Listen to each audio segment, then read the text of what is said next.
Egypt دنیا کی پہلی بڑی سپر پاور فرعون کی سٹی.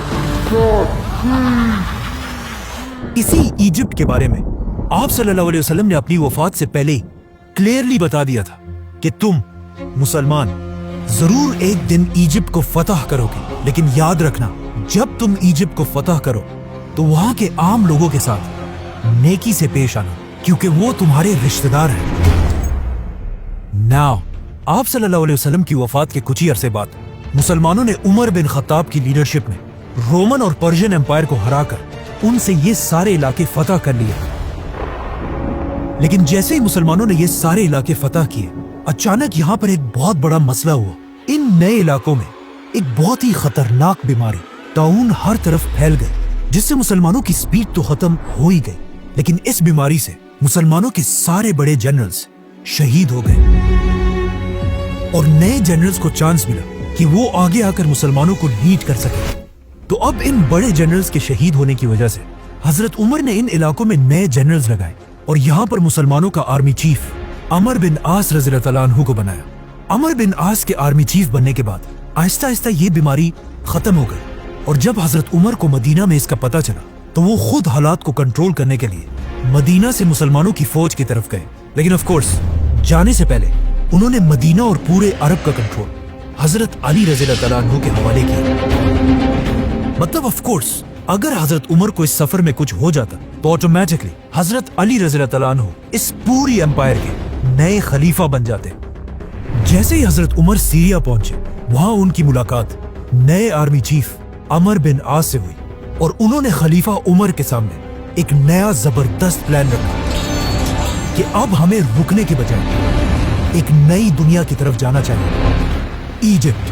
اور وہ ایجپٹ ہی کیوں, مسلمان تو رومن امپائر کے کیپٹل کی طرف بھی جا سکتے تھے, کیونکہ ایجپٹ کوئی عام علاقہ نہیں تھا, اور پچھلے ہزاروں سال سے ایجپٹ دنیا کے سب سے رچ علاقوں میں سے ایک تھا, جس کی طاقت کو قرآن میں بھی بار بار ایکسپلین کیا گیا ہے. لیکن آخر ایجپٹ اتنا پاورفل بنا کیسے؟ آج سے 5000 سال پہلے دنیا کے حالات کچھ ایسے تھے کہ دنیا کی سب سے امپورٹنٹ چیز صرف ایک ہی تھی, پانی. اور جس کے پاس دنیا میں سب سے زیادہ پانی ہوتا تھا وہی پوری دنیا پر راج کرتا تھا. اینڈ آف کورس اس زمانے سے لے کر آج تک دنیا کی سب سے بڑی ریور ایجپٹ میں ہی تھی, نائل ریور. اور آہستہ آہستہ اسی دریا کے پانی کی طاقت کی وجہ سے پوری دنیا سے لوگ ایجپٹ میں آ کر آباد ہونے لگے, جس کی وجہ سے ایجپٹ دنیا کا سب سے طاقتور علاقہ بنا, اور یہاں کے لوگ دنیا کے سب سے رچ لوگ بنے. جس کے بعد انہی لوگوں میں سے ایک آدمی کھڑا ہوا, کنگ نارمر, جس نے پورے ایجپٹ کو یونائٹ کر کے یہاں پر دنیا کی سب سے پہلی بادشاہت بنائی. بٹ ویٹ, یہ تو 5000 سال پرانی کہانیاں ہے, تو آج ہمیں اس سب کا کیسے پتہ ہے؟ ان 2 ٹیبلٹس کو غور سے دیکھیں. آج تک آپ نے زندگی میں جتنی بھی ایجپشن رائٹنگز دیکھی ہیں, ان سب میں دنیا کی سب سے پرانی ایجپشن رائٹنگز یہی 2 ٹیبلٹس ہیں, جس میں کنگ نارمر کو کلیئرلی دیکھا جا سکتا ہے. آہستہ آہستہ یہی ایجپشن امپائر طاقتور ہوتی گئی, اور اگلے 1000 سال تک ایجپٹ ہی پوری دنیا پر راج کرتا رہا. 1000 سال تک دنیا کی سپر پاور رہنے کے بعد اب ایجپشین فرعونوں کو یہ بات کنفرم ہو چکی تھی کہ ان سے بڑا اس پورے یونیورس میں کوئی بھی نہیں ہے. جس کے بعد پہلی بار انہوں نے ایک ایسا دعویٰ کیا جو ان سے پہلے کسی نے نہیں کیا تھا.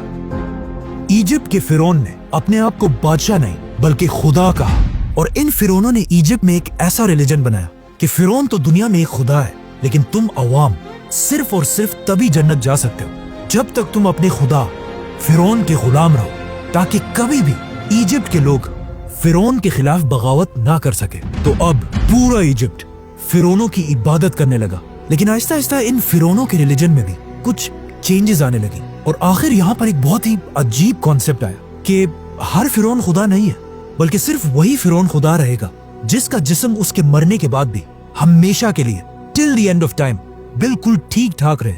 تو اب ان فرعونوں کی آپس میں ایک ریس سٹارٹ ہوئی کہ کون اپنے جسم کو ہمیشہ کے لیے سیف رکھ سکتا ہے. تو اب فرعون اپنے جسموں کے ساتھ ایکسپیریمنٹس کرنے لگے, جس سے دنیا میں پہلی بار ممیز کا کانسیپٹ آیا. تو اب جیسے ہی کوئی فرعون مرتا تھا تو اس زمانے کے سرجنز سب سے پہلے اس فرعون کے جسم سے سارا خون نکال دیتے تھے, اور اس کے بعد उस फिरौन की नाक में एक कुंडा, एक हुक डालकर उसके दिमाग को उसके नाक से ही बाहर खींच लेते थे, जिसके बाद उसके जिस्म से सारे ऑर्गन्स, लंग्स, जिगर, गुर्दे सब निकाल लिए जाते थे, लेकिन सिर्फ दिल को बिल्कुल सेफ एक जार में रख दिया जाता था। जिसके बाद इस फिरौन के खाली जिस्म को बहुत ही केयरफुली अगले 40 दिन के लिए पानी में रख दिया जाता था, और इस पानी में एक स्पेशल नमक मिक्स किया जाता था। 40 दिन के बाद फिरौन को निकालकर उसके खाली जिस्म को रेत से भर दिया जाता था, ताकि वो हमेशा के लिए अपने सही शेप में रहे। और फिर फाइनली फिरौन के जिस्म पर तेल और हनी लगाकर उसके जिस्म पर हमेशा के लिए व्हाइट पट्टियां बांधी जाती थी, और फिर उसे एक बहुत ही महंगे ताबूत में बंद कर दिया जाता था। इस ताबूत में फिरौन के जिस्म के साथ साथ खाने पीने की चीजें, बहुत सारा सोना और मोस्ट इम्पोर्टेंटली उसका दिल उसके साथ दफना दिया जाता था। आहिस्ता आहिस्ता मरने के बाद हर फिरौन अपनी मम्मी बनाने लगा, और ये बिल्कुल एक आम सी बात बन गई।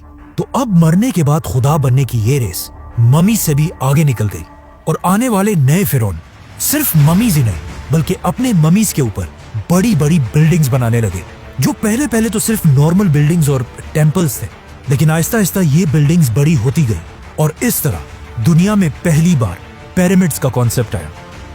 तो अब जो भी फिरौन मरता था वो अपनी ममीज पर एक से बढ़कर एक बड़े बड़े पिरामिड्स बनाने लगे, और हर फिरौन ये चाहता था कि उसका पिरामिड पिछले फिरौन से भी बड़ा पिरामिड हो। और आहिस्ता आहिस्ता ये पिरामिड्स इतने बड़े हो गए कि आखिर एक फिरौन खुफू ने आज से 4,500 साल पहले दुनिया का सबसे बड़ा पिरामिड बनाया, the great pyramid of Giza. जब ये पिरामिड बनाया गया, ये उस जमाने में दुनिया की सबसे बड़ी बिल्डिंग थी, और अगले 3,500 साल तक दुनिया की सबसे बड़ी बिल्डिंग का टाइटल इसी पिरामिड के पास था। लेकिन 3,500 साल बाद आखिर इस पिरामिड का रिकॉर्ड लंदन के इस चर्च ने तोड़ दिया। लेकिन ये चर्च भी ज्यादा अरसा अपनी जगह पर खड़ा नहीं रह सका, और इसके गिरते ही पिरामिड दोबारा दुनिया की सबसे बड़ी बिल्डिंग बनी। लेकिन आने वाले वक्तों में आईफल टावर और बाकी बिल्डिंग्स ने पिरामिड्स का ये रिकॉर्ड तोड़ दिया। आज दुनिया की सबसे बड़ी बिल्डिंग बुर्जुल खलीफा है, we all know that, जिसकी हाइट तो सबसे ज्यादा है, लेकिन वजन के हिसाब से अगर 12 बुर्ज खलीफा को मिला लिया जाए तब भी ये एक पिरामिड ज्यादा भारी है। मतलब ये पिरामिड इतना बड़ा है कि इस पिरामिड के अंदर 2000 बड़ी बड़ी ट्रक्स आसानी से पार्क की जा सकती हैं। नाउ सारे फिरौन ये पिरामिड्स तो बना ही रहे थे, लेकिन इन पिरामिड्स को बनाते हुए उन्हें इस बात का पता नहीं चला कि इनको बनाने के लिए बहुत ज्यादा पैसा खर्च होता था। इसीलिए ये पिरामिड आज दुनिया का सबसे बड़ा पिरामिड है, और इस पिरामिड के बाद आने वाले पिरामिड्स का साइज आहिस्ता आहिस्ता छोटा होने लगा। और सिर्फ पिरामिड्स ही नहीं बल्कि इन पिरामिड्स की वजह से पूरी इजिप्ट की इकोनॉमी भी कमजोर होने लगी, और हजारों साल में पहली दफा ऐसा लग रहा था कि फाइनली इजिप्ट अपने सुपर पावर होने का टाइटल खो देगा। जैसे इजिप्ट की इकोनॉमी बहुत ही कमजोर हुई, ये एग्जैक्टली वही टाइम था जब मिस्र के बाजार में एक छोटा सा बच्चा गुलाम बनाकर बेचा जा रहा था। लेकिन ये बच्चा बाकी सारे बच्चों से बिल्कुल डिफरेंट था, मतलब उस जैसा खूबसूरत वहाँ कोई भी नहीं था, जिसकी वजह से इस बच्चे को मिस्र के एक बहुत ही पावरफुल मिनिस्टर ने अडॉप्ट कर लिया, और फिर आगे जाकर यही गुलाम बच्चा यूसुफ अलैहिस्सलाम पूरे इजिप्ट का प्राइम मिनिस्टर बना। यूसुफ अलैहिस्सलाम ने बादशाह के साथ मिलकर इजिप्ट की पूरी इकोनॉमी को कंट्रोल किया, और वो इजिप्ट जो इससे पहले बिल्कुल टूटने वाला था, दोबारा उसे एक सुपर पावर बनाया। लेकिन उनकी वफात के बाद यूसुफ अलैहिस्सलाम और उनके भाइयों की औलाद बनी इसराइल यही इजिप्ट में रहने लगे, और कुछ ही अरसे में इजिप्ट के सबसे पावरफुल लोग बन गए। लेकिन जैसे ही बनी इसराइल अपनी ताकत की पीक तक पहुंचे, अचानक इजिप्ट में दो बड़ी ताकतों के दरमियान एक बहुत बड़ी जंग शुरू हुई, जिसमें एक नए फिरौन ने आकर पुराने खानदान को खत्म कर दिया और इजिप्ट में एक नई बादशाहत बनाई। इस नए फिरौन ने इजिप्ट के पुराने सारे रूल्स को तोड़कर एक नया निजाम बनाया, जिसमें सबसे इम्पोर्टेंट रूल ये था कि आज के बाद बाहर से आए हुए लोगों को इजिप्ट में बिल्कुल भी बर्दाश्त नहीं किया जाएगा। जिसके बाद ऑफ कोर्स बनी इसराइल पर इजिप्ट में बहुत सख्त जुल्म किया जाने लगा, जिस तरह आज भी अमेरिका के नए सदर डोनाल्ड ट्रंप ने आते ही I will declare a national emergency at our southern border. बिल्कुल उसी तरह अमेरिका से इमिग्रेंट्स को निकालने का प्लान बनाया है। अब इजिप्ट के सारे बनी इसराइल को नए फिरौन ने आते ही बनी इसराइल के सारे कारोबार बंद कर दिए और उन्हें अपना गुलाम बना दिया, और इसी तरह अगले 400 साल तक बनी इसराइल इजिप्ट के लोगों के गुलाम रहे। लेकिन इन 400 सालों में बनी इसराइल के दिलों में सिर्फ एक ही उम्मीद थी कि एक दिन जरूर उनका एक पैगंबर आएगा जो उन्हें इस सख्त गुलामी से निकालकर आजाद कर देगा। और एग्जैक्टली ऐसा ही हुआ। 400 साल बाद अचानक एक दिन फिरौन के पास एक नजूमी आया और उसने आकर फिरौन को बताया कि बहुत जल्द इजिप्ट की जमीन पर एक बच्चा पैदा होगा जिसका ताल्लुक बनी इसराइल के खानदान से होगा, जो तुम फिरौनों की इस 3000 साल की एम्पायर को खत्म कर देगा। यह सुनकर फिरौन बिल्कुल हैरान रह गया और उसने फौरन हुक्म दिया कि बनी इसराइल में आज के बाद जो भी लड़का पैदा होगा उसको पैदा होते ही मार दिया जाए। जिसके बाद उसके सोल्जर्स हर घर में जाकर माओं से बच्चे छीन कर उनको मारने लगे। लेकिन जिस बच्चे को वो असल में ढूंढ रहे थे, मूसा अलैहिस्सलाम, वो उनके हाथ ना आ सका, उसे वो मार नहीं सके, बल्कि इस बच्चे को फिरौन अपने ही घर में पालने लगा। यहाँ से आगे जो हुआ वो हम सबको बताए। मतलब मूसा अलैहिस्सलाम ने पैगंबर बनने के बाद फिरौन के सामने आकर एक ही डिमांड रखी कि मेरे खानदान बनी इसराइल को गुलामी से आजाद कर दिया जाए। और बहुत सारे मिरेकल्स के बाद आखिर फिरौन ने उनकी बात मान ली और बनी इसराइल को आजाद करके इजिप्ट से निकलने की इजाजत दे दी। जिसके बाद बनी इसराइल के 6 लाख लोग एक ही रात में 400 साल के बाद इजिप्ट को छोड़कर फलस्तीन की तरफ रवाना हुए। लेकिन अचानक पता नहीं ऐसा क्या हुआ कि उस वक्त के फिरौन रैमसेस ने बनी इसराइल को इजाजत देने के बाद भी अपना किया हुआ वादा तोड़ दिया और अपनी पूरी फौज को जंग के लिए तैयार होने का हुक्म दिया। जिसके बाद रैमसेस अपनी फुल ताकत के साथ मूसा अलैहिस्सलाम का पीछा करने लगा। लेकिन जैसे ही वो बनी इसराइल को खत्म करने के लिए उनके बिल्कुल करीब पहुंचा, एग्जैक्ट उसी वक्त अल्लाह ने मूसा अलैहिस्सलाम और बनी इसराइल को बचा लिया और रैमसेस, फिरौन और उसकी पूरी फौज को इस पानी में गर्क कर दिया।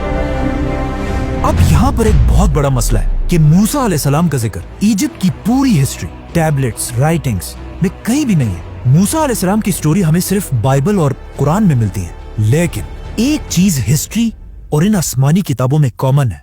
मतलब आज दुनिया का हर हिस्टोरियन इस बात को मानता है कि मूसा अलैहिस्सलाम के दौर के फिरौन रैमसेस के मरने के बाद इजिप्ट कभी भी दोबारा अपने पैरों पर खड़ा नहीं हो सका। मतलब मूसा अलैहिस्सलाम ने सिर्फ एक फिरौन को नहीं बल्कि इजिप्ट के पिछले 3000 साल की हुकूमत को हमेशा के लिए खत्म करने की शुरुआत की थी। रैमसेस इजिप्ट का आखिरी बड़ा फिरौन था जिसने अपने आप को और अपनी पूरी फौज को अपने गुरूर की वजह से खत्म कर दिया था। जिसके बाद पूरी दुनिया को यह समझ आ गई कि फिरौन कोई खुदा नहीं बल्कि सिर्फ एक आम इंसान है। जिसके बाद यहाँ से पहली दफा इजिप्ट अपना सुपर पावर का टाइटल आहिस्ता आहिस्ता खोने लगा और यहाँ के हालात इतने खराब हुए कि आज तक इस दौर को डार्क एजेस के नाम से याद किया जाता है। जिसके कुछ ही अरसे बाद इजिप्ट के पास फलस्तीन में दुनिया की एक नई सुपर पावर सामने आई जिसके बादशाह का नाम था सुलेमान अलैहिस्सलाम। इसी तरह आने वाले वक्तों में इजिप्ट की ताकत कमजोर होती गई और इतनी कमजोर हुई कि बहुत सारी एम्पायर्स ने यहाँ पर हमला करके इसे फतह किया, जिनमें से एक बादशाह का नाम था अलेक्जेंडर द ग्रेट। लेकिन अलेक्जेंडर द ग्रेट की एम्पायर के बाद फाइनली एक नई super power the great Roman empire ने आखिर इजिप्ट को फुल ताकत के साथ फतह किया और अगले 600 साल तक रोमन एम्पायर ही इजिप्ट पर राज करती रही और कोई भी उनसे इजिप्ट छीन नहीं सका। लेकिन अब फाइनली 600 साल के बाद रसूलुल्लाह सल्लल्लाहु अलैहि वसल्लम की हदीस के पूरे होने का टाइम आ चुका था और मुसलमान उमर बिन खत्ताब की खिलाफत में रोमन एम्पायर से इजिप्ट छीनने के लिए उसके दरवाजे पर खड़े थे। सब्सक्राइब।